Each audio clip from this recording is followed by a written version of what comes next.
A gente falou de liberdade de expressão e daí eu lembro da Verinha Magalhães. E a TV Cultura, ela sempre volta, né? A TV Cultura sempre volta aqui na pauta. E a gente tem um trecho do Carlos Alberto de Nóbrega falando na TV Cultura. Põe lá pra gente, doutor Bruno. Da mesma forma, por exemplo, quando o Lula trouxe o Maduro e puseram o tapete vermelho para ele, na mesma semana eu botei na praça o João Plenário trazendo o... Você viu? Eu vi. Fazendo o Mamole, que foi o grande mestre que ensinou o João Plenário a fazer todas as picaretagens. É uma frase... Eu estudei e o direito. Bolsonaro, você chegou a ironizar também em algum episódio? O Bolsonaro, você chegou... Muito! Muito! Quando o filho dele quis ser embaixador, porque vendia hot dog nos Estados Unidos, eu fiz com... E o Bolsonaro me fez uma homenagem que eu nunca vou esquecer na vida, não sei se vocês souberam disso. Legal, porque o Carlos Alberto ele fala sobre a homenagem do Bolsonaro, que o Bolsonaro atravessou a Praça dos Três Poderes para acompanhar a homenagem que estava sendo feita, que ele nunca tinha visto nada parecido, e a Vera ainda continua. Ela fica lá, não, mas então, né, não vai mais fazer piada dele? Ele, não, eu continuo fazendo piada dele. Mas existe uma fixação, será que as pessoas percebem isso, Adrilho Jorge? A fixação de jornalistas da Globo, da TV Cultura, com a militância. Eles são militantes, eles não largam o osso. Eles querem demonizar o Bolsonaro e eles vão continuar demonizando o Bolsonaro. E, minha visão, a inelegibilidade do Bolsonaro é só o começo. Essa sanha de tarado e autoritário quer prender o Bolsonaro. A gente falava aqui ontem, né, de como a esquerda, ontem sempre, aparelha as instituições e, sobretudo, os meios de comunicação.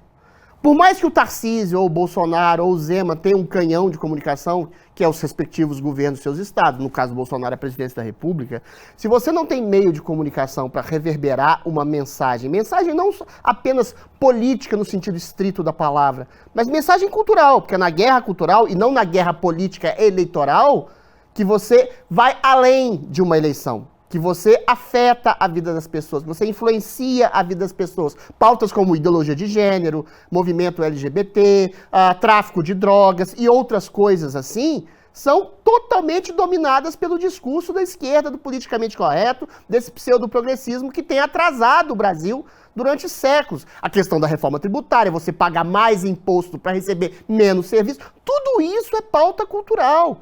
E se você tem a TV Cultura aparelhada dentro de um governo Tarcísio Gomes de Freitas, um governo que foi eleito pela direita, em que você paga para Vera Magalhães ficar o tempo inteiro martelando o nome do Bolsonaro, que não está sequer no poder mais, mas tem que ser destruído, porque sem o Bolsonaro não existe Lula. O Lula não tem nenhum tipo de reverberação e poder. O Lula tem uma live que ele faz semanalmente que dá 5 mil pessoas. Isso para um presidente da República é nada. O Nicolas Ferreira, que fez uma livezinha orando, fazendo novena, não sei, anteontem, deu 100 mil.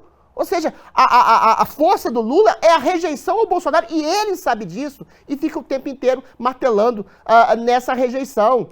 E aí, quando como é que chama? O Carlos Alberto de Nóbrega chega e fala essa comparação que ele tece, é muito subliminar isso, entre o Eduardo Bolsonaro, que queria ser embaixador e vendia cachorro-quente, que é uma piada, e a piada do Lula, que traz um ditador sanguinário, assassino, aí você pega subliminarmente, aliás, ostensivamente, a diferença de um e de outro. O que dá para fazer piada com o Bolsonaro? É o Eduardo que queria ser embaixador e não falava inglês certo. O outro é um homem que traz um ditador assassino, promotor de torturas, estupros e fome no seu próprio país. O Bolsonaro tem uma acusação lá do Flávio Bolsonaro, de 30 anos atrás, de rachadinha. O outro promoveu o maior esquema de corrupção da história do país, que o levou à cadeia.